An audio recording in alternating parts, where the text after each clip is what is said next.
Welcome to the next issue podcast. Please enjoy the show. Woo! Here we go. Hello, everyone. Welcome to our Thanksgiving leftover edition of the Next Issue podcast, where I tell you how many plates of ham I've ate in the past 48 hours. We'll cover 18. A lot more than that, though. How are you guys doing? Clay's refreshing. Okay, good. Clay's back. Good. How are you guys? How's it going in this chill day today? It's pretty cold. It's been cold the last few days here in the Dallas area. Our cold front moved through. I'm full. I'm still stuffed from Thanksgiving and yesterday and this morning. Great. And lunch later. Now we're moving into the weekend where it's like I'm gonna take in a salad or 8. You know, like I don't want to eat leftovers anymore. Yeah. I'm done with the heavy foods. I need a soup and a salad. I need some of that processed Campbell's soup that is 3D printed out there. Yeah, exactly. Clay, we can't hear you. I don't know what's going on I don't know what happened to your mic now. I'm the one that started with the technical issues, and now Clay's got them. Clay was real cocky over there, sitting with his microphone working. All right, well, Clay gets that taken care of, and he's gonna come back in a second. Let me do a little bit of housekeeping and some updating. I think he went for more leftovers. I think he started hearing us talk about it, and he was just like, you know what? I need a turkey sandwich right now. He went to refill a plate. Yeah. I need some of the mashed potatoes. We'll talk about everything that we ate on Thanksgiving. All right. In the meanwhile, hello. Oh, you're good. There he is. Perfect. All right. Well, before we get into the deep dive of everything, just want to plug some stuff on the channel. As always, we have some really cool comic reviews for the week. A lot of really good stuff that came out this week. We'll talk about it tomorrow more in depth. I saw an interview you did. We have, that's the next thing. We should have next week at some point, probably Monday or Tuesday. I'm still working on the edit. I got to chat with comic creator Kyle Starks about his new book at Dark Horse that is super violent. You guys should read it. It's gnarly. I think I'm pretty sure I put it on our document. It's a red band. His upcoming wrestling comic, Wrestle Heist, where a wrestler is gonna rob the biggest event of the wrestling year. So that seems very exciting. That one's fully done by him. He draws it as well. So is he coming for Daniel Warren Johnson's place among mainstream comic creators as the comic guy? He was very specific that his comic would be the number 2 wrestling comic. Okay, I'm coming for you, Johnson. I'd like to see them cut promos on one another. We talked a little bit about the upcoming Vertigo stuff because he has a book out with Steve Pugh next year. Ooh, fancy! Which we're all very excited about. Yeah, because they did that Peacemaker Tries Hard book. Yeah, that was great. So yeah, stay tuned for that. And then also what you should be watching this weekend. I give you one more anime. It's about volleyball, and I'm deep into a rewatch. So it finally got on Crunchyroll, the whole thing, and I'm like, well, this is how I'm spending my winter. Although it's only 4 seasons, and I'm already like halfway through the first one in a couple of days, so I don't think it'll last the whole winter. But all right. Before we get into Thanksgiving, I do have some quick hits that I want to bring up. The first thing, and maybe we could cover this tomorrow, but I want to hear Clay. Fan favorite Superman writer Phillip Kennedy Johnson goes exclusive with Marvel. I saw Phillip Kennedy Johnson had that massive run on Action Comics. He took Superman to Warworld. He made him He-Man or Conan or both. Yeah. But he's been handling the Hulk for, I don't know, maybe a couple years now. I don't know how long his Hulk it's been about a year and a half, maybe. Yeah. So Marvel's making some moves, right? They got Bendis back for whether you like that or not. Bendis is coming back to Marvel. Why would people hate on that? I really don't understand any hate for Bendis because I think he's done a lot of great stories. I agree. I just think that his DC shakeup was a little bit underwhelming. Yeah, it was. So like, what's he bringing back over to Marvel? I think he in his heart he's a Marvel guy. He writes flawed characters better than anyone. He's a noir guy. That's why I feel like he has a Superman story and he told his Superman story, but I think when it's darker he does better. I mean, look at all the women that he's done in crime books, his standalone crime books. I mean, yeah. Maybe he just wants to write Jessica again. I think Superman was the wrong spot for him over at DC. I would have loved to have seen him do like a Wonder Woman, not a Wonder Woman, a Lois Lane book. I mean, I think Rick Remender was it who did the Lois Lane book. Greg Rucka ended up doing Greg Rucka did the Lois Lane book. That was one of the best things to come out of his Checkmate stuff was that Lois got her own book. Yeah, it still wasn't great though. Like I wanted him to Superman was the wrong. I don't know where I would have put him, but I feel like the Bendis thing is like he kind of ran cold towards the end of his Marvel run. I think he just ran out of ideas and burned himself out. He tried to jump ship to DC, give himself a whole new, reinvigoration, but it kind of fell flat. And then he's just been kind of missing for like I know he's been doing his powers and some of his other stuff in the indie market, but I haven't been reading any Bendis. I haven't read any Bendis since he left Superman. So yeah, same. I think my thing is like, is it going to be like, oh, we brought Chris Claremont back, and nobody was like, okay, well that was fun at the time, but it's the time has kind of passed, But Phillip Kennedy Johnson, who we're actually talking about, he's done the Incredible Hulk in 2023, which is really good. Has anybody read it? He's done some alien stuff. What's that? Have you read it? Have you read any of Yeah, I'm behind. I'm not caught up all the way, but I am behind. And I did read the new Infernal Hulk this week to review it. Mm-hmm. So that was great. And then over at DC, really just did a lot of Superman stuff. And he had a really good Batman and Robin run. Oh, that's right. During the Lazarus Planet stuff. Yeah, yeah. So pretty prolific writer too. Just it'll be interesting to see him. I think he did that Lost God book for the Black Label as well, which was like his fantasy thing. Oh, yeah. I think I met him. I met Phillip Kennedy Johnson this past summer at the big convention here, and I'm pretty sure I got that book because he had it at his table. I was like, "Oh, might as well get something cool, get it signed." So it'll be interesting to see what Texas? He's slotted for. Do we know? No, I don't think so. He's like from the Northeast. I back when I worked at Boomerang, the comic shop, a person came in and was looking for Phillip Kennedy Johnson books. And I showed her a handful, and she was like, "Oh, I used to play in an orchestra or a band or something back in college with him." And he went to the University of North Texas. See, okay, Go Eagles, I think. Yeah, go Eagles. There you go. Clay, yeah, I knew there was some kind of local connection with him. Yeah, so he was born in Iowa, raised in Kentucky, studied at Kentucky and then UNT, and he was a musician in the DC. He lives in the DC Baltimore area. So there you go. Shout out to Comics Beat for doing all the work, all the research. All right. Speaking of Comics Beat, I saw an article that I thought we should look over because I think the holidays are coming up. Here, let me share the screen, and we'll do what's the best. The holidays are here. They're not coming up. They are now. The holidays have been here. You're right. We are in They've been right here in my heart. Their comics gift guide. So I think we might do like a little bit of a smash or pass on this for us. I think that's the best format. Who doesn't love a smash or pass?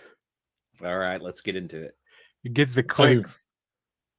I love it. Let me get off a private chat because Clay was sending me some upsetting images on the private chat early before we started here. All right. This is by the staff of the Beat. Go check out Comics Beat. one of my favorite sites to go check out like actual comics and pop culture stuff. Give them the clicks; they're worthy. That's right. We have okay. I guess that not everything has a picture. So the Invincible Compendiums. I mean, I'm gonna skip through some of these because I don't know what all these books are. So the Invincible Compendiums. If somebody gave you that for Christmas, would you smash or pass? Well, I guess if it was a white elephant gift, would you be like, "Ooh, I'm gonna keep this one," or would you try to pass it off to somebody else? I think I would keep it. I would keep it because I would keep it for reasons that because I have all those early Invincible issues, like single issues. So you can finally sell those off, make a fortune. So I'd keep the omnibus and then sell off. Gotcha. Exactly. Wow. I would pass because I've read it. I would love to kind of have that omnibus, but it's such a great story. It's one of those you hope somebody else reads it too, because it's. I mean, obviously it has like a major audience, but you want books to go to people who've never read that content. So pass. Yep. Fair enough. All right. You make a terrible Republican, Clay. Good. Clay believes in trickle down comics. Trickle down comics. Ricardo Serrano recommends the DC compact books. Those are the perfect stocking stuffers. Like, smash this all day. I just picked up the We 3 that just came out recently. Oh yeah. Oh, I love them. They're like Pokemon cards, he says. So I love them. I think that's the thing I hate is I own half of them already. So like not in that format. And I would love to have a collection, just a library of them in that format. But then I have Watchmen, I have We 3, I have, like there's a bunch in there that but these are so easier to keep in hand, and they don't take up a lot of room. Like I just have them all right here in a pile. So they are cool for it because there's a lot of them that I don't have. Like I've never read We 3, and I know it's on my list of things. So I'm like, this is perfect that it's out there now. The same for the Brubaker Catwoman, Darwin Cook Catwoman story. I've never read that. And I know that's on there.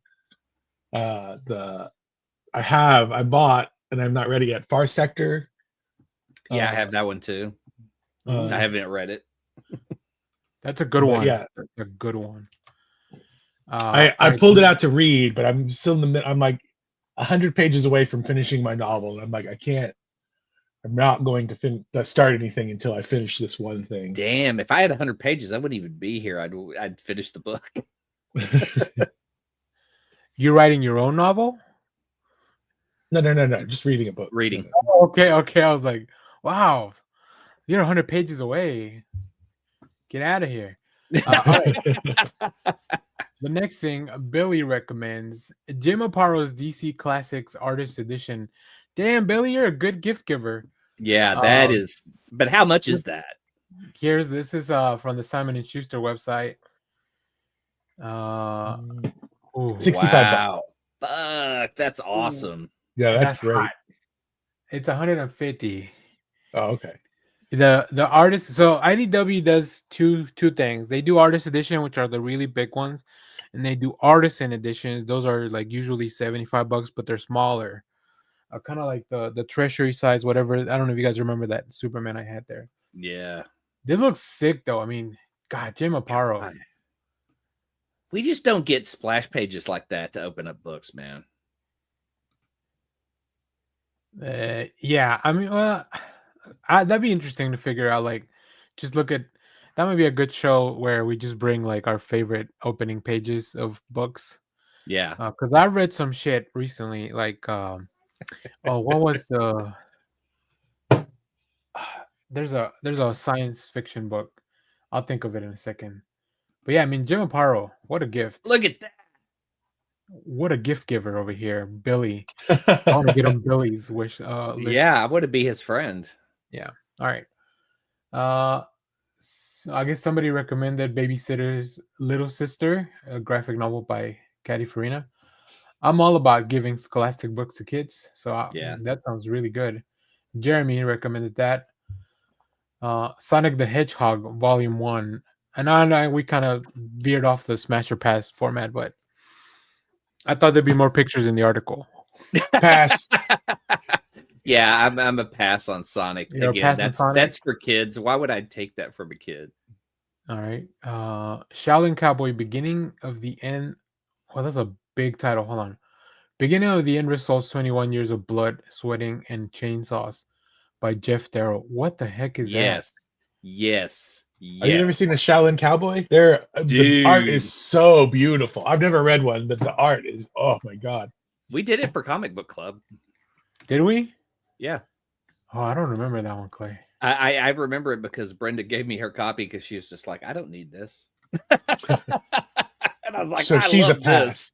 She was a pass, but okay. Oh wow. Yeah, I just love Jeff Darrow's art. Wow. I don't think Dark Horse has much on their website as far as previews, but what does this run? $34.99? That's not bad. That's not bad at all. And like I said, like the art is what you're going for, and Jeff Darrow's art is amazing. Like, I mean, he did the artwork for The Matrix, so there you go. Mm-hmm. All right, let's go back to our list here. And what's The Matrix? It's what we're living in. I wish. This is like one of those early versions that they really fucked up. This is the bad test version right now. Yeah, not going well. Why are we living in the beta test version of The Matrix? This is the Time Dar recommends Superman Pals, Jimmy Olsen. Who Killed Jimmy Olsen? The book by Matt Fraction, Steve Lever. That's a great book. Yeah. In fact, it was funny, the video that you were that we watched about that trade. I forget who made it. I think it was the studio where Matt Fraction and Steve were. They talked about how the trade is different than the single issues. So, like, you can go watch that and see how they changed up the graphic novel once it was collected. Because I always just thought they were just thrown together and just done, but they actually redid panels within that story. Oh, really? I found out that Youngblood, the first issue of Youngblood, has been like, if you have the real hard copy of Youngblood, it is different than what they're reproducing in trades, because Rob Liefeld was so like, he's like, yeah, we threw it together, and he goes, and after the fact, Shocker. I was really, I know, yeah. He goes, after the fact, I was really upset at how like some of the things didn't work out or whatever. So in subsequent publishings of that, they've gone back and switched up some of the things. I'd be curious to see what I'm not that curious, but just a little curious to see what they've changed up. Not that curious. You're curious enough to have somebody else do it, and then yeah. I'd like to find it on the internet at some point. Not curious enough to do I'm sure somebody's already done that. Yeah, not curious enough to dig out my Youngblood #1 and then go find a trade of it somewhere. I'll go find a quarter box somewhere and get a Youngblood 1 and check it out. Yeah. Let's see. The next thing here. RPad recommends How Comics Are Made, a visual history of from the drawing board to the printed page. Yes, I would put this 100 keep. I would put this in Josh's stocking stuffer. I feel like out of everyone, he would. I mean, we would all love this book, but he would appreciate it probably the most. Yeah, this is like a good sister companion to the Scott McCloud book. Yeah. Which is dry. I'm not gonna lie, guys. I've been trying to read that book for a while. It is dry. Ooh, Godzilla versus America.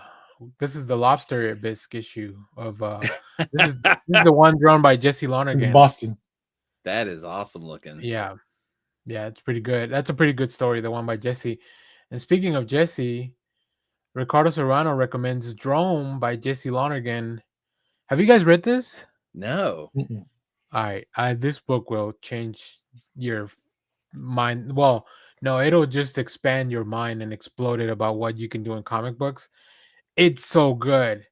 It's really good. I got a chance to read it. I guess this is a good way to tell you guys we should start working on our best of 2025 comic books list. I know. Because, spoiler alert, this is going to end up on my list. Oh, really? Yeah, it's really good. And it's just like its own little standalone. It's like a 300-page book, but it's really good. I was going to tell Josh to put it on the list for next year. Oh, well. wow. Wow. Okay, great. So, yeah, it's not a Batman maybe I'll book. suggest it for comic book club, Boomerang comic book club next time. It can be on both clubs unless we do it on the same month. I'm not reading this book twice in the same year. You're No, you insane. just Retain read it it once. You just read it once, and then I'll forget. Only one of the conversations will be fresh. If the book is a book of the year, it should be good enough to read twice. It's a heavy book. That 300 pages. Like it is. It's nice, Filled but it's filled a with lot to read. pictures. 300 pages filled with pictures. There's actually very little dialogue. 30 seconds ago was going to blow all our minds, and now it's like, I don't want to read it again. I don't want to commit. It's really the fear of the commitment that's scaring me off. You hear that, ladies? For the Witchy Cape comic fans in your life, consider the Grimoire of Agatha Harkness a magical history and spell book, which I assume it's this. I didn't know Marvel did this. I didn't either. What the heck is this? I feel like Marvel does a lot of like publishing outside its own publishing book, publishing whatever company. They just like pass off a bunch of stuff and they're like, yeah, sure, go on, go for it. They license out all kinds of stuff. They would advertise it somehow. Yeah. I feel like we would have heard about this. Like I feel like we're pretty connected into like stuff. So let me see. Let's go to the Simon and Schuster website because that's where it all happens. Boom. That's pretty cool. Yeah. What is does it have any inside? I don't know. Like it's just a. Yeah, we can see that. We can see a little bit of the inside. Ooh, and they use things from the comics too. That's not what my dad's Agatha Harkness looked like. She was an elderly lady. That's right. Oh, we got all the magic guys. We got Wiccan and Dr. Voodoo. There she is. Hey, I remember when he was Brother Voodoo. Oh, I guess. I guess he's that's right. Brother Voodoo. He had to finish his PhD. Yes, there was a little bit in there when he was like intern Voodoo, and then he became Dr. Voodoo. Pre-med Dr. Voodoo. He guest starred on an episode of House. This book looks pretty sick. Yeah, that looks cool. I mean, how much is it?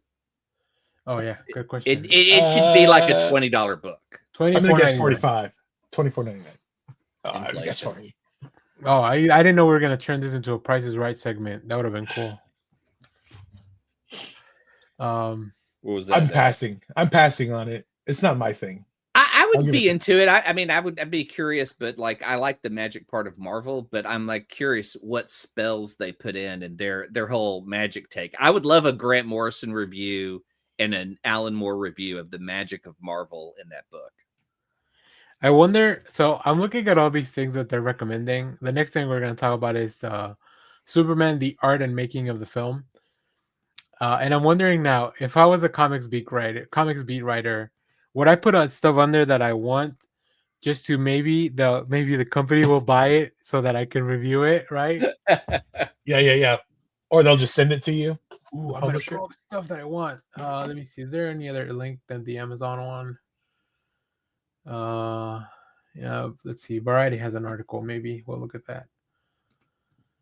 I saw James Gunn pimping this one out the other day on social media. Oh, really? Okay. Yeah. Which makes sense. I mean, it's his baby. I'm sure he had a lot to do with this book. Ooh. I don't think we have any previews on this website, but it looks cool. And I like how the film looked, so I would not mind having it. I do. Do you guys have any of these books for the DCU movies? Not for the DCU. In fact, I just got one, and I'll step away and I'll bring it and show you. Oh, fine. I'll talk about the Zack Snyder one I have. Well, actually, so the one I have is the Art of the Justice League film, but it's the one, the theater version of Justice League. So I don't think they ever put out a book for Zack Snyder's one. I don't really get into these kinds of things unless it were like, I mean, I think I had one a long time ago for like a Star Wars, which are really cool because those are all Ralph McQuarrie, like art stuff. And then I might have had one for one of the Tim Burton Batmans. Let's see, Clay. Outside of that, what do you got? Werewolf by Night. Oh, for the Giacchino film. Oh, I didn't even know they had one of those for that. Yes, a lot of Man-Thing art, a lot of different takes on the werewolf. Is it in color a lot? A lot of it in color? Yeah. Let's see here. Yeah, let's see. I mean, and it's basically like throughout the whole book, just how they drew up every frame. That's pretty cool. Let me see here. Oh, this one's from Penguin. Penguin Random. The Penguin. Penguin Random. So you'll have like different takes on Jack, but it's so dark. It's really tough to show this off. Yeah, I know. Here, that's why I was trying to pull it up online. Yeah. Is there a preview here? Sometimes Penguin has a preview, but not this time. Cool. In fact, it even has different artwork showing different story, how the story went different before they changed it in the final cut. Gotcha. Dang, this one's $60. Yeah, it was $60. It showed up at Half Price Books for me. So hell yeah, let's go. That's $30. Maybe sometimes they don't. This was what showed up. This is what showed up, and Shelby was just like, "I couldn't let this." Dang, that thing is thick. Hold on. It is. Look how thick my Man-Thing is. Whoa, hold on. That out. Cut that from the video on demand. Dang, that's so cool. How heavy is your Man-Thing? I need both hands to carry my Man-Thing around. It's very heavy. What a brag. Yeah. All right. But I've already started. If you want more of Clay's Man-Thing content, you can join our Patreon. Viewers, how do you feel about Clay? Show that book again. Show what you've done to the dust jacket. Yeah. How do we feel about this, viewers? I use this as a bookmarker. The bookmark dust jacket. How many people do this? And we know Clay does. I do it. I'm not a sugar. I don't. Yeah. Because I'm not a savage. Hey, I mean, I don't dog ear, pages or do any kind of damage. It's just the dust cover. I guess books, even without the dust jacket, look pretty cool for the most part. So if it does get damaged, it's not a big loss. Some of them do, some of them don't. Like, what do you think the Man-Thing without the? Where I lose my page? I hope it's just like the Man-Thing from behind. Just man butt. Hold on, Clay. Let me blow you up. So we go from that. Open the Man-Thing. That's like pretty good. That's like if you have under my Man-Thing. That's like when you have one of those coats and you're gonna flash somebody and you just have another coat underneath. All right, we have The Art of Manga. This one looks pretty cool. Pass and give it to Danny. I'm good with that. Yeah, I mean, I would look through it because I would want to see the Return of the Blues Brothers. Escape I have never heard of this. Written by Dan Aykroyd. It's got a foreword by Dan Aykroyd. Oh, the foreword. It is illustrated by somebody named Aykroyd, though. I think. No, I think that's his brother. Oh, co-written by Stella Aykroyd, daughter of Dan Aykroyd.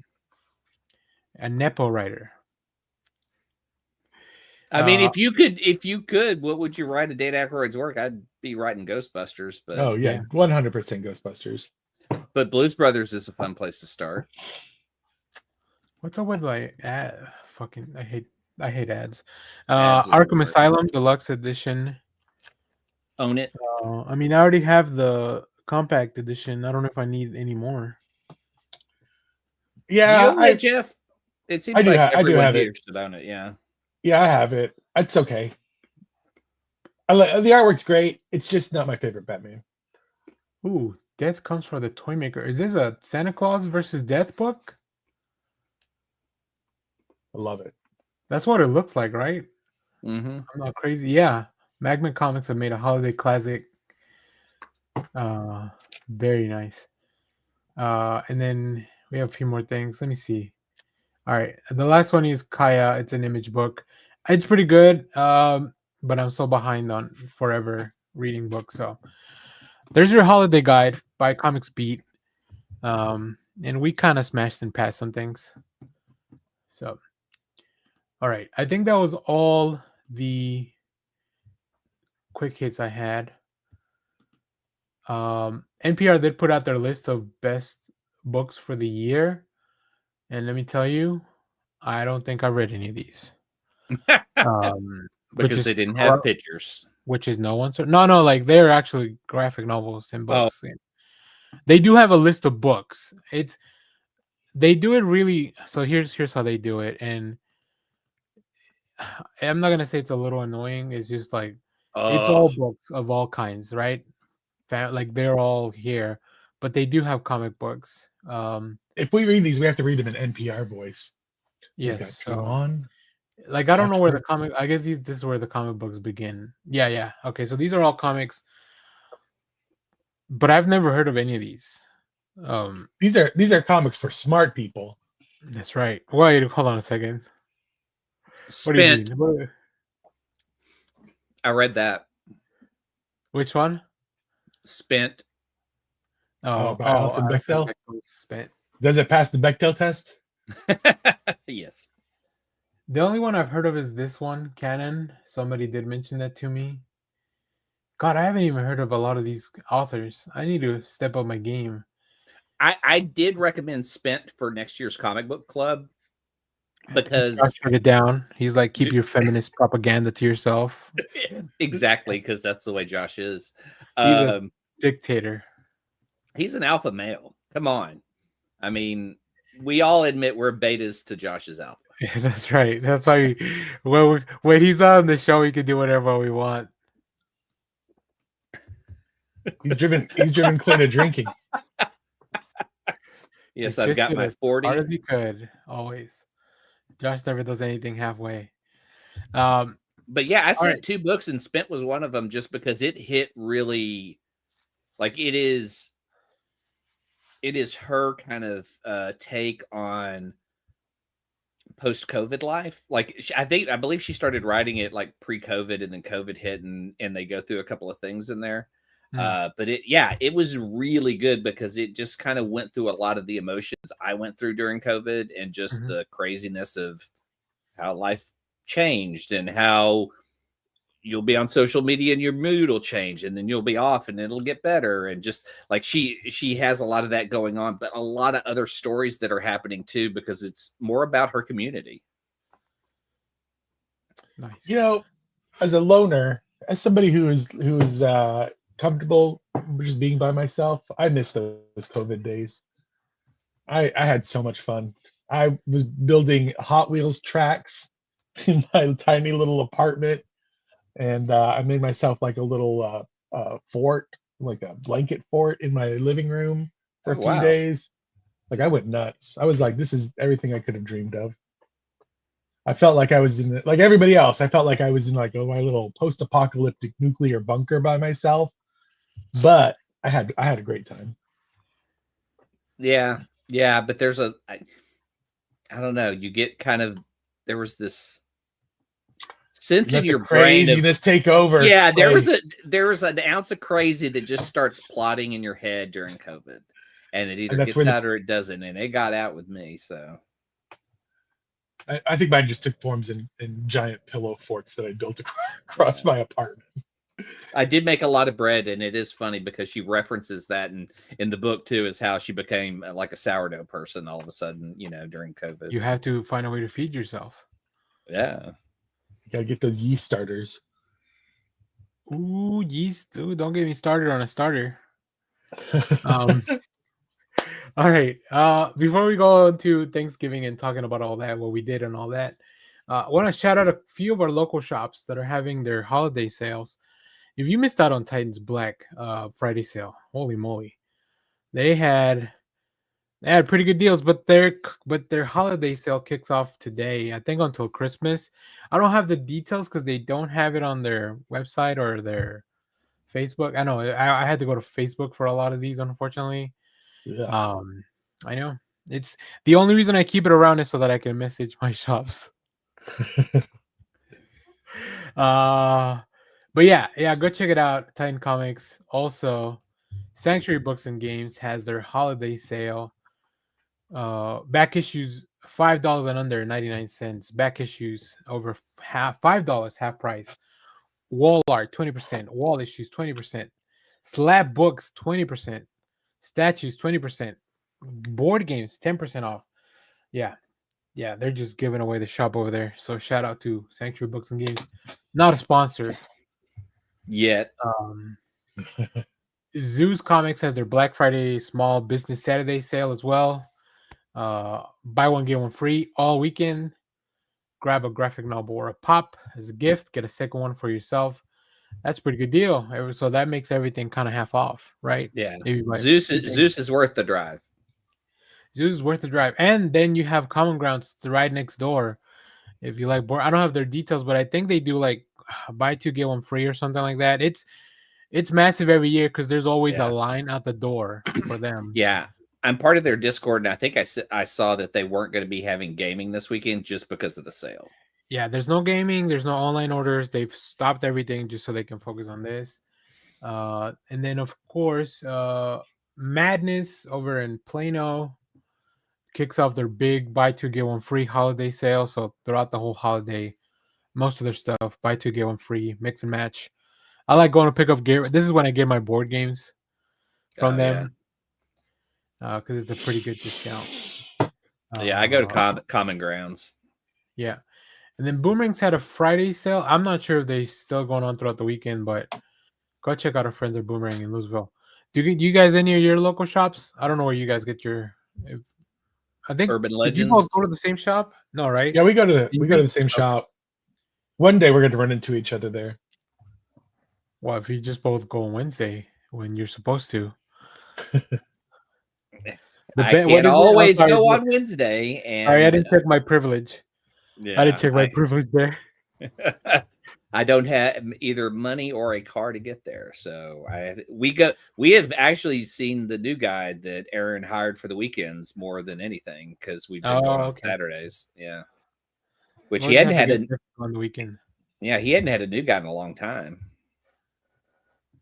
Well, that's good. Yeah. It's just him and I know him and Bev.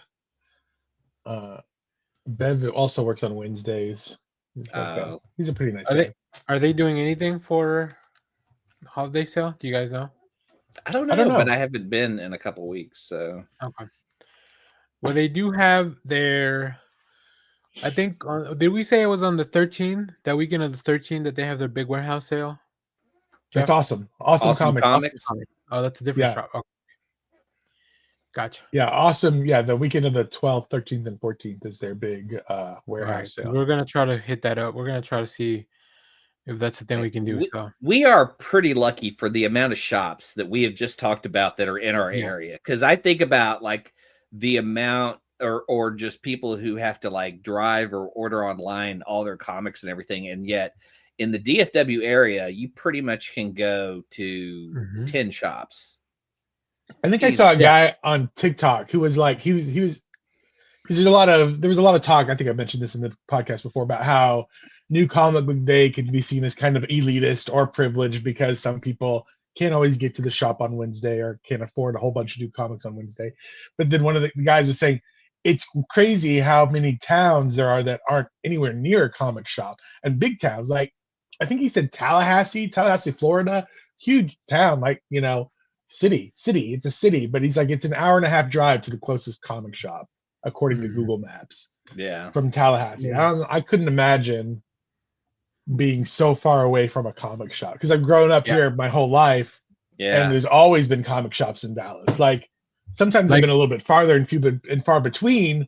Like until I got my car, it was difficult. But once I got my car, it was like, you can just go. I took the DART bus to go to Forest Lane's Lone Star comics, because that was my favorite one. I didn't really care. You couldn't get to Mesquite on Dart at the time because Mesquite didn't vote for it. So the closest one was going from Rowlett to Dallas on a Dart bus by myself at like 12 or 13, just to go to the comic book store. Dang. Yeah, we are pretty lucky. I didn't even mention any of the ones on the Arlington, Fort Worth, Grand Prairie side of town. These were all just kind of I guess in between us, between here and Mesquite. So let me pitch this idea to you, because I've been looking to move out of Texas, and I look at cities, and one of the things I do look up is where's the closest comic book store. So if you guys had to move, would the comic book store location matter to you in your moving? I mean, I don't know that it wouldn't rank like super high on the list, but it's something I definitely look at. You know, kind of like when people move who have children, like they look at school districts. That would be me. Where's this comic books? Because I looked at a place and I was like in Vermont, and I was like, well, I wonder where the closest comic book store was. And it was like 45 minutes away. But it was pretty nice. It was like a coffee and comic store. So, you know, it like almost kind of came off like a library, but you know, it had different vibes than any of the other comic book stores that we have here. I would start by checking like some of my favorite creators where they go to their shops. And then try to move out from there. Like just finally I'll be able to run into Scott Snyder casually at a shop. Hey neighbor. And not wait for him in your car. Like there he goes. We'll become best friends. I'll go to his house for dinner, and then he'll tell me all about what he's gonna do with Absolute Batman. That's the plan. Cool. All right. Now let's get to the meat of the bones here. Guys, what did you guys do over Thanksgiving? What's going on? Well, how was the Macy's parade? Tell me your I guess Jeff, you want to take this on since it was kind of your baby, your food baby. Food baby. As I was in a coma and Daniel was like, what are we doing for the show? And I was like, let's talk about Thanksgiving. I asked 3 questions. Who's available for the show? And if you are available, what do you want to talk about? Food and more food. So, what did you guys eat? Did you guys spend it with family? We did, yeah, pretty much. That's so on Thursday morning, we don't do anything early because most of my family like they work in like the restaurant industry, so like they're still, but a lot of restaurants are still open at least the first half of the day. Yeah. So we're a family that meets after the Cowboys game. Like we watched the fourth quarter all together as things were wrapping up. Luckily, it came up good. Yeah, it came up good for the Cowboys, but it was looking rough for a minute there. So that's we're a late day eaters. So you're a Thanksgiving dinner. Yeah. Family. I grew up in a Thanksgiving lunch family. And then Clay, what about you? Same, but we had a weird one this year because we used to all meet at Shelby's brother's house, and they moved to Ohio.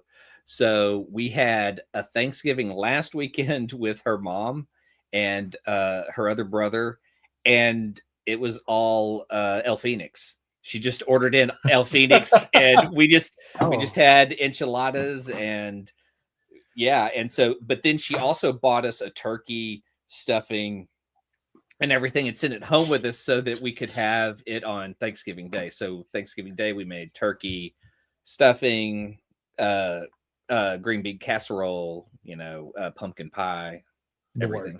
Yeah, for just us two. This might be controversial or a hot take. I am more of a ham guy in the holidays. I can get it. I like turkey fine, but man, I like both. I like turkey because I love gravy, and I'm going to be making some gravy later today because, like, that's the other thing is like you save up everything. I don't necessarily need the gravy with that meal, but your turkey is going to be dry. All your leftovers are always going to be dry. You need to make some gravy. Especially because you got to keep reheating them. Yeah, so I make some gravy afterwards for all the leftovers, and we've been making little sliders with all the turkey meat. all the Hawaiian rolls that are left over. Yeah. Jeff, what do you guys eat? What do you guys? So most of my family is gone, like on the other side of the dirt. So growing up, my grandparents lived in town. My family we'd all go to the grandparents and just spend all day there. After they passed away, my uncle tried hosting it for a bit because he took over my grandparents' house, and that was a disaster. So after that first year disaster, he was like, you know what, we're looping this branch of the family that has dwindled down to almost a handful of people into like his cousins. And so like I went there for 1 year and I was just like, too much. This is too big. I don't like hanging out with all these people. So ever since then, I'm just like, I'm doing Thanksgiving alone. Like if unless I'm like in a relationship with somebody, I'm just like, you know what? I'm just gonna hang out by myself. I'm gonna get up, watch the parade. I'll go and buy something the day before and just make it all myself and just spend all day and then just eating. That's what I do on being Thanksgiving. Okay. Everything is okay. And just enjoying my time, and I love it. It's my favorite day of the year. Yesterday was a little bit weird because my roommates were like, "Oh, we're not going." Their family lives in Fort Worth, and they're like, "Oh, we're not going to Fort Worth on Thanksgiving. We're just going to hang out here." And I was like, "I've already bought all my food, so you guys are just going to sit me watching, just watch me eating food all day." But they ended up going to see a movie. I always get barbecue. I go get barbecue the day before. Just like 2 pounds of barbecue, basically. Which you can get turkey the next there, day. yeah. And then the next day, I just reheat it in the oven, put a little, make sure it's moist and stuff, and then just Where go from? to town. Where do you get the barbecue? I got it from a place called Slabs this year. The last couple of years, I've got it from Slabs. It's a little. I know where that is. It's like right next to a gas station. It's like one of those places where you're like, oh, this is a home. You hear about. That's how you know it's good. That's how you know it's good. It's either gonna how kill you or be good. Because I've never had it and I've seen it and like lived here for almost 30 years. I love it. Normally I had just a brain fart that when I picked it up, because normally I get sliced barbecue, and I was just looking at the sign and I just said chopped, and so I got all this chopped barbecue instead. I prefer their sliced. I've been making barbecue sandwiches like for 4 days straight, 3 days straight, mixing it in like with egg, like just using it in everything. It's really good. It's really tasty. Their ribs, I got a couple of ribs. Their ribs are really good. Yeah, so good stuff. There's a bunch of little good barbecue places all around this kind of East Dallas, Garland, Mesquite area. So my dad's side of the family we all kind of live within like, I don't know, a few miles from each other here in the Irving, Dallas area. So we all get together at my aunt's house, but I have a lot of cousins because my dad has four. It's 5 of them. They're siblings, right? So each one of them has their own kids, and now my cousins are starting to have their own kids. So this year we have like, it's like it feels like the adults, like the adult, their group is not expanding because it's the same people, but my cousins now they're bringing their partners and their kids, so like they bring their own family. So it is a lot of people. We probably had maybe like 25 people in one garage area. And everybody brought food, and there was a lot of stuff. We had a pretty good time though, because like most of my cousins are around, like I'm the oldest of the cousins, I guess. But they have, I mean, they're adults. They're full-on adults, right? For the most part. I think the youngest one's 21. So it's really interesting and really kind of, we don't hang out all the time, but it's nice to see them during the holidays. So probably we'll do something similar for Christmas, but they're cooking now. So like my cousins will bring food and stuff. I don't really cook. I just kind of buy stuff and take it over. What is your go-to item? Just ice? Are you the ice guy? No, I buy a ham that's ready to just put in the oven, and then that's what we do. I'll bring the napkins. Yeah, stuff like that. So, and then we play some games. We were playing Imposter, but with 12 people, it was a mess because the app is just this little app. And then my cousin put a random number of do you guys know what imposter is? It's a They're game like werewolf? where it's similar to that. So it's like everybody gets one word, but one person doesn't get that word. So that's the imposter. And you have to say one thing related to the word to prove that you know what the word is. But Oh, I see. also it has to be vague enough so that the imposter doesn't pick up on what the true word is. My And then word you is vote to see. Martha. Yeah, so yeah, there you go, something like that. So I would say like Bruce. You know, Why did you say that? exactly. Why did you say that name? But my cousin put the app on random number of imposters, and the first game it made everyone an imposter.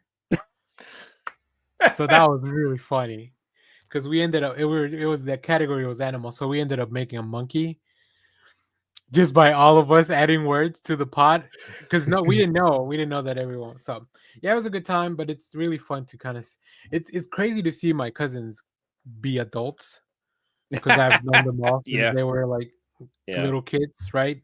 Just being the oldest, like I've seen a lot of them be born and stuff too. So it's really nice to see them with their families and stuff, and they Yeah. pick pretty good partners overall. I think like they really feel. I can't imagine somebody from the outside coming in to see our family because I feel like we're pretty insane. Like somebody new, but Yeah. if When I they, used to talk to my family, I would give Shelby the rundown of like, these are the things in our family, and these are the things that have happened, and these are the things that we don't talk about. You don't bring up certain subjects, and so then you just give them the player roster of who everyone is. Because my mom has 3 brothers. They all had 2 kids, and so all my cousins, then they had kids, and so but like I have 2 female cousins that had like God, how many kids? I think they got like 6 or 7 kids between them. I'm like, oh Jesus my goodness, Christ. Yeah. Something like that. I don't know. I haven't seen them in a long time. I just yeah, my mom's side of the family is huge, but we used to have a huge family Christmas like that, and we would all get together, but yeah, we don't do that anymore. It's out of control. Yeah, and then I think because it's also really fun to see my cousins parent because they parent very differently from the way that we were all brought up. Just because it's different, it's a new. They talk to their kids, and I'm like, does this work? Is this the better way? I don't know. I guess we'll find out in a decade or so to see how Yeah. everybody's doing. We'll see who had it right. So yeah, it's really fun. So yeah, I had a good time. Ate a lot of ham. I'm still eating ham. I think there's ham out there with eggs, that from that same Thanksgiving. So yeah. Do you just good. make sandwiches, or you just like throw a slab of ham on the grill and just eat a hot ham? I just eat a hot ham, something like a little Yeah. snack, like put on a little plate, like a charcuterie board, but it's just all ham, and we didn't really have a lot of sides. My aunt makes this spaghetti with green sauce, which is really good. It's like a pepper, like green pepper sauce. It's really good. Okay. I don't know how she does it, but it's one of my favorite things that she makes. Yeah, that's the one thing I do miss by not having my seeing my family for Thanksgiving or Christmas is my aunt makes a stuffing I've never been able to recreate. And it is like one of my favorite holiday dishes. And I've tried and tried again. And she sent me the ingredients list, but there are no measurements because she just guesses every year and it still comes out perfect. And wow, I've never been able to recreate it. I'm thinking about feels like trying. it's like a bake-off challenge. That's what they do Yeah. on the skill test. Like they give you all the stuff, but they don't tell you how to do it. Yeah, my mother-in-law kind of wants the challenge, so she was like, send me the ingredients. I'll see if I can make it. And I'm just like, Ooh. if you do, I'll want it every year. Every year. Ask ChatGPT how much to put in. Yeah. Of each. ChatGPT, here's a list of ingredients. Make the perfect stuffing. That's really the best use of ChatGPT is just for food. Nice. Yeah. All right, Jeff. What else did you want to talk about during here? All right. Who watched the parade? Who traditionally watches the parade, and then who watched? I usually don't. It's too early for me. I don't normally sleep in, but Thanksgiving is one of the days where I do You're the one that has Right. these like, let's do a podcast at 7 a.m. It's only thing I only take off Thanksgiving and Christmas morning. Every other day. I love the Macy's Thanksgiving Day Parade. It is the exact level of unhinged that I need in my life on the daily. You know, and you go back and watch some of those old ones. I don't think they. I mean, I'm an older person now, and obviously I'm not as familiar with like Paw Patrol or whatever. I miss the old floats. There's stuff online, you can find it all the time. Like back in the 80s when they had people dressing up as like He-Man and they would fight on the floats as the floats go down, or Captain America, and then had all those kinds of things. I feel like you don't see as many of those now. It's a lot more musical performances, and just people walking, down. It's fine. It's all There was lip sync performances too. So it's that's all the other lip sync thing. performances. Yeah. I feel like sometimes they'll blend live stuff because you can tell when they first come out of like when it's the big productions, and they'll come out of the mid Macy's doors, and then they'll what's his name? I can't remember. They did a production for, I think it's Ragtime or something, and the main guy, Jonathan Groff, Groff, who was the king in Hamilton. He's the main guy. Oh, yeah. But he said some stuff that I was like, oh, he's really mic'd right now. But then they clicked over to the pre-recorded stuff. It looked like Cynthia Erivo was live. I think Cynthia Erivo was live. Like her thing was live. So I think if you're good enough, and if you are, if you're confident enough, they'll give you a live mic. But for the most part, give me a live mic. Let's see here. They just had a lot of interesting team ups. And that was the part that threw me off, because it was like, here are some rappers you may remember from the 90s tied in with some corporate brands like Toys R Us and Teenage Mutant Ninja Turtles. I saw, did Busta Rhymes do Break Your Neck? With with the turtles. With the turtles. That's the kind of unhinged stuff that I love. I'm like, yes. Hell yeah. Because there's that. At what point does any of it make sense? But we're talking about it. So it's a fever dream that I absolutely adore. There's that Mr. Fantasy guy that, like, he's got a following on. I've never heard of him. Apparently, he's got a following on TikTok or YouTube or whatever, and he gave no fucks about what he was doing. Like, he was just gyrating on the boat ship, like his cringiest performance was that guy, because he's doing something surrounded by a bunch of kids, and the kids are just like waving at the camera because they're just like, hey, I hope my parents see me.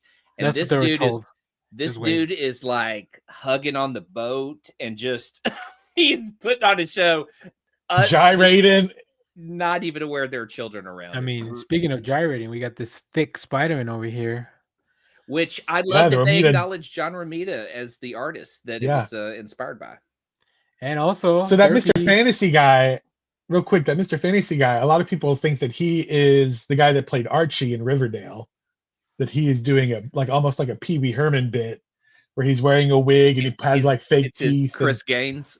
It's his Chris Gaines, and that I can't remember the actor's name. AJ Kappa, I think, is what his name is. But a lot of people think it's AJ Kappa in this, just doing a bit. He's doing a bit for a movie that he was in, and it just kind of took off. And now he's this alternate persona, Mr. Fantasy. What if you created an alternate personality that was more interesting than your own, and you had to live out? You had to live it out the way. Poor Paul Rubens. They had the Huntrix people there. They had the Labubus. Labubu. With Shaggy. The Shaggy Labubu collabo. Another one I had on the bingo card for 2025.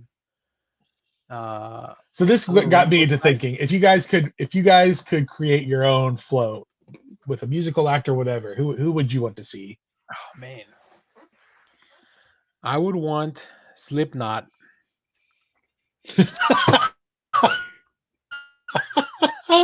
Yes, I love where it's going already. Because that guy with like the drum set that's like 3 different drum sets put together. But what would be a good pairing with Slipknot? Oh, here's Busta with the turtles. Lego. There it and great. Everyone lip sync but man, he was the worst. Well, he's doing like, how do you lip sync? It's gotta be hard to perform live on the cold stage. And that's why it's lip synced. So it's probably not even good for your throat to do that. Like, I'm not ruining my voice just to entertain you guys here. We got the turkey. I'll come back to that Slipknot. I'll figure out a partner for Slipknot. I would imagine it's difficult to wire for sound in a crowded space in a moving thing. You know, that's probably why it's all lip sync. Wait, there's other parades? Oh, there's a ton of Thanksgiving parades. Macy's is just the biggest. I would love it if there were like a janky Walmart Thanksgiving Day parade. That would be fun to watch. Philly's had that's the little elephant from Horn Hears a Who. I want a Walmart parade that's just made out of things found in the lost and found at a Walmart. And that is how your float is made. All right, let's see. Ooh, you know what? I think a Slipknot My Little Pony float. There it is. I think that'd be cool. I would love to see, if you're going to lip sync, then give me a Muppets. Give me a Dr. Teeth and the Electric Mayhem 100% with the Muppets float. They had a Sesame Street float. It was fine. But did you see that in one of our last few concerts, Sabrina Carpenter arrested Miss Piggy? Yeah. I did see that. The Muppet Renaissance is big on. It's on. It's on. They get everything. Everywhere. I love it. I love it. As a Muppet fan, I love it. I would also like to see those live action, like He-Man's coming out next year, the new He-Man movie, maybe. But give me those old floats where they have somebody acting as He-Man come out and fight around the float. Yeah, Jared Leto's He-Man. They did have. Oh, I'm sorry. Go ahead. They had like a Disney cruise line float, and they had and it was kind of a fun little presentation because they had all the Disney characters like coming out and dancing around. But they did have like a Spider-Man, an MCU Spider-Man, and a Black Panther pop out. Oh, I did see that. Loki pop out, and I was just like, no, give me the old ones. There's that one clip where Doctor Strange pops out of the book, and all the heroes are running around from like 1986 or something. It has classic Luke like Cage. That. It's great. RoboCop is there. It has classic Luke Cage. Yeah, those are the main Macy's doors that the big performers come out of, and then all the famous people sit in those stands behind them. Hoda is a staple of the. Hoda's a staple. And those are Big Labubu's. It's the first. I only know these from South Park. Hey, banana. Minion. Banana. They also changed up the end song. The thing that really bugged me is there's a song that they always play when Santa Claus arrives last. It's like you hear these little kids sing about Santa Claus. They completely got rid of that song. I think they had a new producer this year. There's a lot of people that complained about the parade this year. Was there really? It had the biggest numbers it's had in a long time. I've seen more people talk about it just because of the weird, groupings of, products and singers, I feel like I'd have to go back and look, but I feel like maybe they stretched out the coverage time. Yeah. And so they did all the famous performances at the beginning of the thing. So people were like, where are all the bands? Where are all the marching bands? Where are all the floats? Where are all the stuff? But they kind of pre-recorded that stuff and then put it on at the end of the whatever. There was a band, and this is what got me watching the parade, first of all, because Foreigner played with the Stranger Things float, which was just the weirdest thing to see a Demogorgon kind of dance into Foreigner while they went on the parade route. Yes. And so I was like, I'm going to watch this. This is weird. And then it just got weirder from there. So they had an animatronic Demogorgon in like this kind of container. And I was like, go find yourself a European basketball player that's 7 foot and put him in a Demogorgon outfit. Just have him like go dancing in this box. I would have been 100% like, that's what I want to see. Like, it was weird because you had Foreigner there singing Cold as Ice with the Demogorgon, but it was animatronic, but it still kind of looked like it was dancing to Foreigner. I would have, if I were producing it, I would have been like, give me some Demogorgon dancing girls in tights with like the big flower heads, and they're like dancing along, like make it as weird as possible. That's what I want. I wonder if Foreigner is used in this latest season, and that's why they teamed up. I don't remember hearing them in the first episode.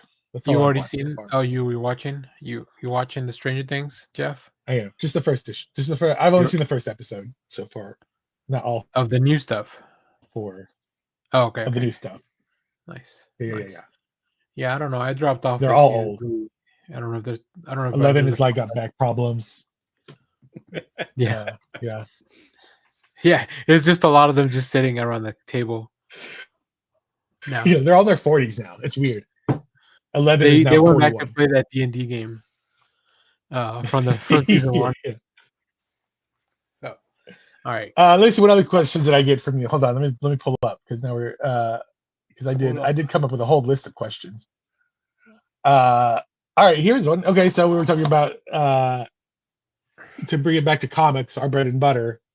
You can have to spend Thanksgiving with one of these groups. Do you go with the Avengers? Do you go with the X-Men? Do you go with the Fantastic Four? The Kent farm? Do you go with the Kents? Do you go eat, assuming Alfred's still alive, do you go eat with the Waynes? Who are you spending your Thanksgiving with? Somebody I haven't mentioned? Who is out there? Because I contend Gambit probably makes a really mean Cajun turkey. But I think that Jarvis, I feel like Jarvis probably actually went to actual butlering school, so he probably knows how to make Jarvis and Alfred competing turkeys. I don't know. They might be really good. There's an episode of Chopped I want to see. Jarvis versus Alfred. Versus Gambit. Does Alfred know how to cook a good turkey? He's not from the US, right? He's British. I feel like he would have learned. And I don't wanna crap on British food. But they fought all those wars over spices and they don't even use them. This is why I kind of wonder if Jarvis's turkey is not a little bit better. I bet Jarvis's turkey. I'll tell you this: after reading that Spider-Man holiday special, I would go to the Avengers, if only to hang out with Captain Marvel. Because damn, she looked good in that issue. So that's where we're going.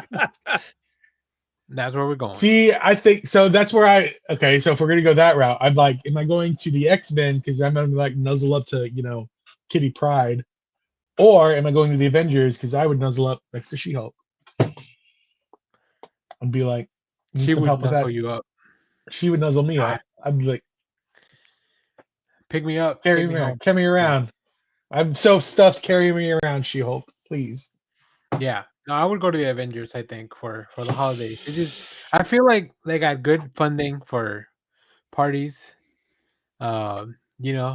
I feel like Kansas farmers also really know how to cook. I mean, the Kent farm might be, and they might have like an actual turkey that they butcher in front of you. Oh, I guess I didn't take the weather into account.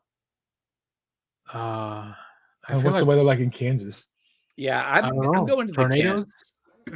I'm going to the Kents because that is the safest place and probably has the best home cooking of any place, because Clark will never let anything happen to them. But how many times have we seen the Baxter building blow up, the Avengers mansion blow up? Like, all those places aren't safe and probably the easiest to blow up during a holiday. I would imagine the Fantastic Four, like one of the things they're constantly picking like little pebbles from where Ben cooked, like out of their food, just like tiny little, like where his rocks fell off of his body. Yeah.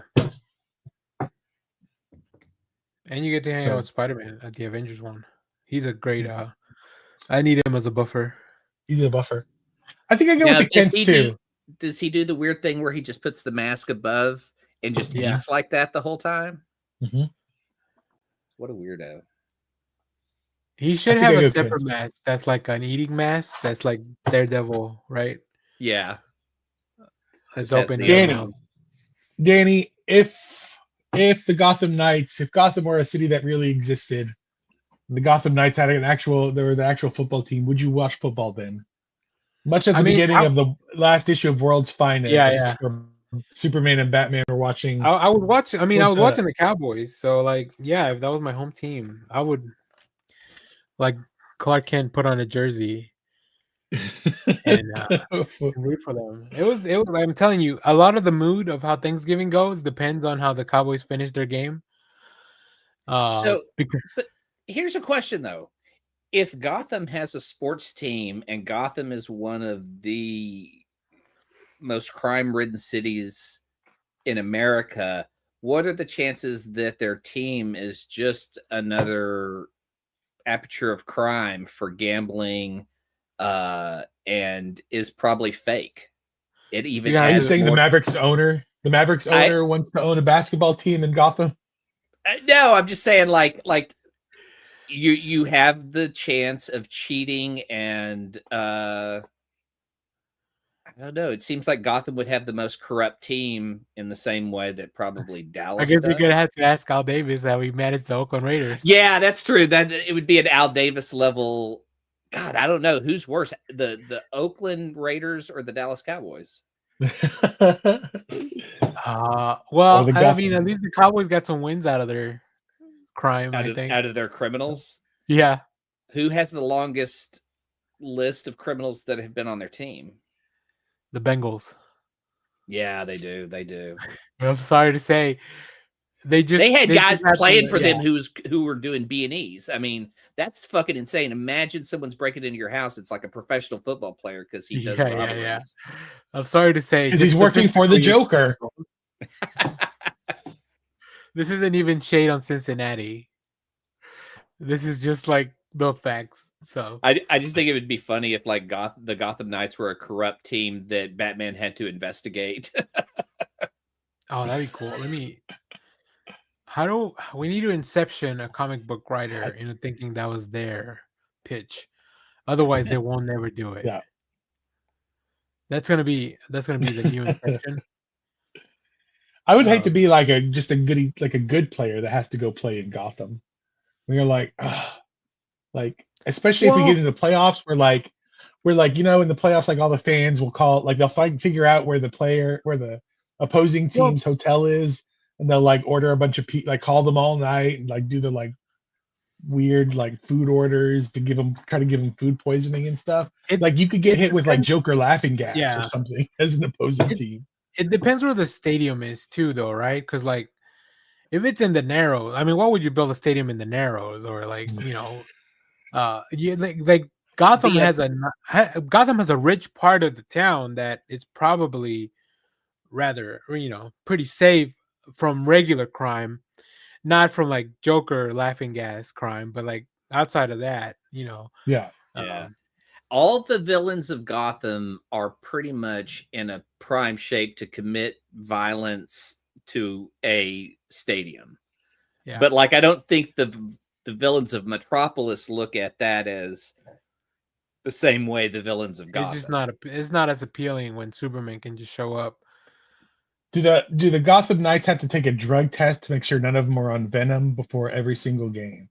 I think they should take Venom and be required to play football on Venom. That would be an awesome sport to watch. Venom. If you were going Black Friday shopping, what superhero would you take with you? Tony Stark. See that? Okay, so here's what I was thinking. Yeah, Tony Stark. Oh, I thought you said the Punisher, Clay. I said Frank Castle, just to murder some people so that I can get Frank Castle, want. Get out of my way! Ba, ba, ba, ba, ba, ba, ba. Put those Pokemon cards back. Quit taking them from the children. Tony Stark could buy the store, I think, is probably how he would go. But he would not, like, if you were like waiting in line at the Walmart, he would still be taking elbows. Like I would Flash could just get you in and out. True. I'll take the Juggernaut. He'll clear a path. Or I could hang out with Danny Rand and still get the millionaire without the attitude of Tony Stark. Because like who really wants to hang out with that person? But then you have to hear Danny lecture you about like material things and possessions and and you know what? That's probably the better way to go. So yeah, I would rather hear Danny Danny's Buddhism in my head than Tony Stark's ego in my head. Yeah, Danny Rand would be hard to go. Like Oliver Queen would be rough to go shopping with, because he would also be all about like, why are you spending your money on that? Lecturing you all freaking day. I think one of the Flashes would get you in and out really quickly. I think a Hulk would be good, because then everybody would just kind of like stay away from you. Like, yeah, I feel like Oliver Queen would take you to the poorest parts of Star City to say, you don't need these things. Look at these people. Yeah, Oliver Queen would I would just be like, well, then you failed the city, because like, yeah, then I'd be like, you're the millionaire, you feed them. I don't want to. Yeah, I just want a 24-inch television.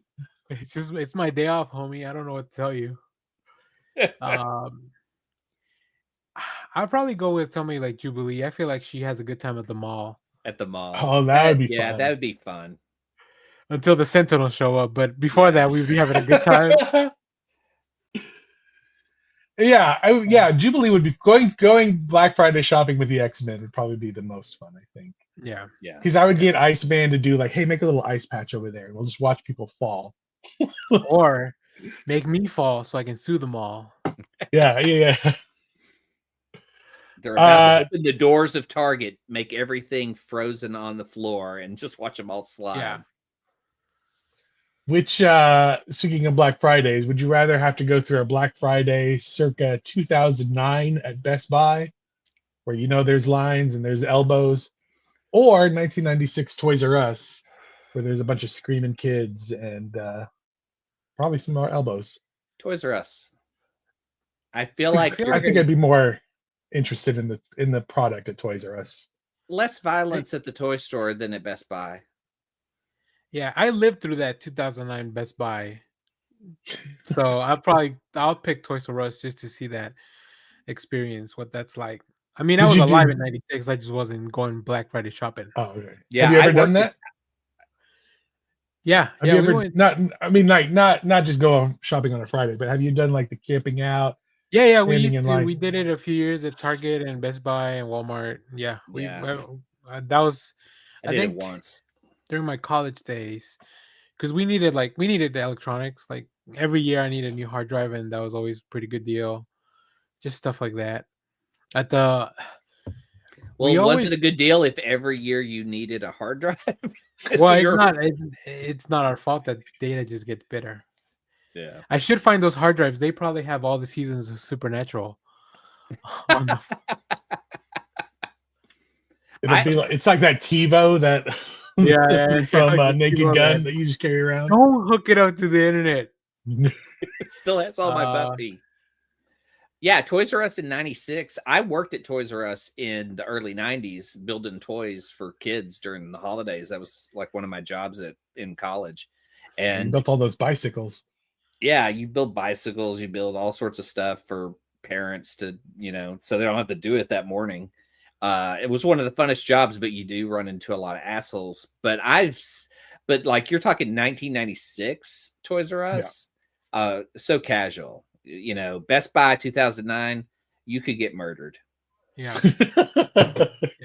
I think there's violence for TVs, and it would. The late 2000s, from 2005 to 2010, because TV technology was at a weird point where it was like we can make it real cool, but it's still pretty expensive. Yeah, it's not like now where you can get you can still spend a lot of money on a TV, but it's gonna be like a wall, right? Like a full wall. So yeah, TV technology is weird. Technology has it's missing the middle, almost like America. It's missing the middle part. Like now, like the middle class of electronics are gone.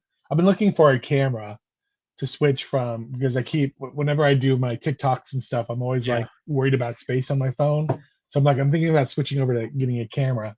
And all cameras are like either $100, under $100, and then there's like a jump to like $700. Well, it's because in the middle is your phone. In the middle is your phone. Yeah, I'm just like, but I want the middle part, but just in camera. Yeah. I saw there was this article this week that people who hoard their phones are destroying the economy. Like just because you don't replace it every I saw that year. article too. I was like, So hold up a dumb. second. Maybe don't make shitty phones that you have to replace every year. That's not on me. That's on you, bruh. Yeah, fuck that. I have an iPhone 10 still going strong. Yeah, I haven't replaced this one in a couple years too, and it's fine. It works fine. It does things. It works. It works. And when it doesn't, I reboot it and it still works. It's your fault. You made it too good. What else?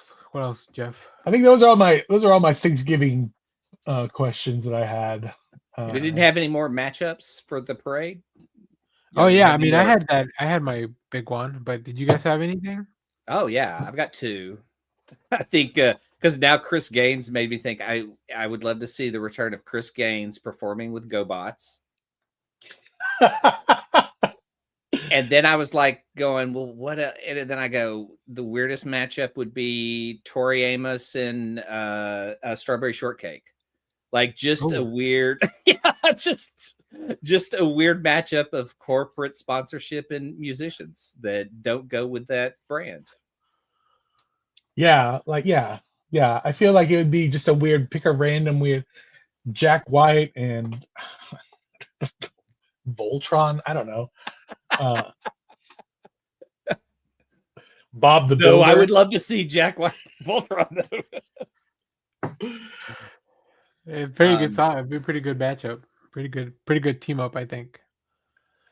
Very nice. Like like have Jack White sing Seven Nation Army to Cobra marching down Fifth Avenue. Oh, see, that would be cool as shit. See, like sometimes it like just works. And they just they work in the Cobra la la la la thing they do into the song.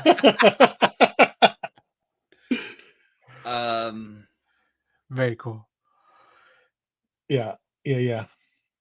Anyway, it was a good Thanksgiving overall. Now we get to now it's full on Christmas for me. Yeah, I didn't go Black Friday shopping anywhere, but I did go to Titan just to pick up my regular stuff.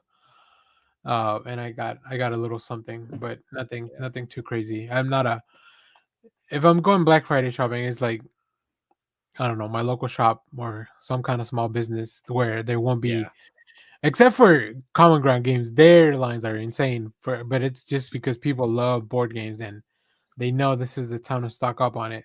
Yeah. So yeah, shop small this weekend. Matter of fact, shop small for Christmas. Shop small always. Fuck always. Amazon. Fuck Walmart. Yeah. Fuck Target. Yeah. Oh. Whoa. Jeff's going. Thought I offended his corporate sponsorship. No. Yeah, right. Don't talk about Walmart that way. Yeah, I can't be seen on the same screen as you talking shit about Walmart. It's really fucking weird because we live like close to a Walmart and they do drone deliveries. So we have drones that fly into our neighborhood and just drop stuff into people's backyards. Oh, my buddy did that the other day. He videoed it, and I was like, oh, I mean, it's funny because it's like this feels a little dystopian, but it's also like cool to get a drone, to deliver stuff to you. Yeah, because we have a neighbor over here that's like maybe a block over that gets between 6:30 and 8 o'clock. There is always a delivery, so so it's like we'll watch for the drone. And if it makes stuff accessible to people, I guess that's cool as well. Yeah. But you're right, it is a little weird. Of like I hate going shopping. Yeah. I'm not a big like when I go to the store, I go for what I need. I'm not somebody that loves to walk around the store. Like maybe I'll do that during the Christmas season, and maybe I'll go to North Park once, where I'll just be going to walk around and look at the mall. But I'm not like North Park's a madhouse, though. Dude, it's a sport. It is like, that's what I love walking around North Park, though. North Park is a fun mall to go around during Christmas time. It's great though. It's beautiful, and they put such cool things and. Seeing people get in line for Santa Claus always warms my heart. The trains are always kind of fun to look at down there. To get on. I know they have like the little mini trains. They have like they usually. Oh yeah. I thought you were talking about the one that goes around the mall, like the little. I was like, that's for kids, but if they'll let me on, I'll get on. Whee! Well, they used to do. I feel like malls don't do that stuff anymore. They used to do like little, like when I was a kid, I felt like they did like Christmas horse carriage rides around like the parking lot and stuff. I think they did it at the Vista Ridge Mall for a while. But I feel like they used to do it at some of the other malls. I can't remember where, but like they don't really do stuff like that anymore. No. They're just like come and shop. We are full on capitalist. Nothing is for you. It's all for us. I love seeing that there's a line to get into the Lego store. That's always really funny. Because that's a tiny Lego store. And they're like, all right, 3 more in. Yeah, I love that there's a bouncer. I wonder how much, like, is that just a normal gig? Like you work for the Lego store and then you pull bouncer duty one day? They just grab like the beefiest person. Yeah. I would totally run it like a nightclub. I'm like, you can go in. You Uggo, get to the back of the line. Oh yes, Mr. Hernandez, please come on in. Yeah. Hey, where are my single moms at? Okay, y'all. Yeah. I'm looking for hot single moms and anybody with cash. Those are the people that are getting in. Not on the list. Sorry, bud. Yeah, you're gonna have to wait. Listen, I don't make the rules around here. I just got a list. They sell mega blocks down the block if you really wanna. Mega block. So yeah, maybe we'll do that. All right, before we close out, did you guys have anything else? No, this is the hardest time of year where I try not to spend money on myself, but it's one of those things where you're like, oh, I would buy that for me, and I'm going to. So you should treat yourself. Treat yourself, exactly. Because December is about to get here, you should expect our end of the year survey where we ask you about your favorite stuff of the year and then we do a show about it. I'm working on putting that form together, so we'll be sending that out. It'll be on the descriptions of videos and on you'll be able to find it. You should be able to find it. We usually get pretty good response, like a decent amount of response, so hopefully that works. Also, you guys are on notice, and I'll tell Josh as well, we need to start getting our end of the year list put together for comics, movies, maybe TV shows. TV shows get really difficult because I feel like they're so scattershot and there's so many things. What's a TV show? But we'll figure it out. And then maybe, I've read I just finished the Hunger Books game this year, so I could do a books list and at least include 3. So, but actually 3 if I finish Running Man by the end of the year. I could do 4. So you might be able to leave something off the list. Yeah, depending on you could do a top 3 and then the fourth one just great. I guess yeah. So yeah, expect all that. We'll start working on our end of the year stuff. I think I already have my movie, book, and TV show. Yeah. I guess we could combine them all.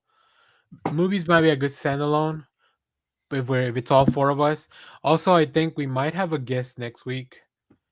Because our buddy Jack could be off. We'll see. Oh, Jack from Boomerang. He said because that's when we're doing the book club, right? Oh yeah. That's right. So we might have that. Stay tuned for our programming, and then also stay tuned because we will drop a Kyle Starks interview sometime, and then maybe some other people. I've sent out a lot of emails, but people get busy at the end of the year.